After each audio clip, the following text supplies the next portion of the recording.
প্রিয় মাধ্যমিকের ছাত্রছাত্রী, তোমাদের জন্য একটা গুরুত্বপূর্ণ শর্ট কোশ্চেন নিয়ে এসেছি। দেখো, a অনুপাত b সমান 2:3, b অনুপাত c সমান 4:5, c অনুপাত d সমান 6:7, a অনুপাত d সমান কত? তাহলে এটা কত সহজ হয়েছে দেখো। a বাই b সমান আমরা লিখতে পারি 2/3, এটা 1 নম্বর। b বাই c সমান আমরা লিখতে পারি 4/5, এটা 2 নম্বর।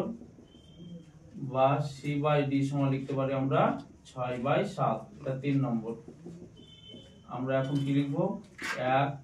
1 × 2 × 3 করে পাই a বাই b গণিত b বাই c গণিত c বাই d সমান 2/3 গণিত 4/5 গণিত 6/7। b কেটে গেল, c কেটে গেল, 3 দুগুণে 6, আর কাটাকাটি হচ্ছে না, তাহলে আমরা লিখতে পারি a বাই d সমান 4 দুগুণে 8, 8 দুগুণে 16, 5 7 35। তাহলে অতএব a অনুপাত d সমান 16:35। দেখো কত সহজ অঙ্কটা হয়ে গেল।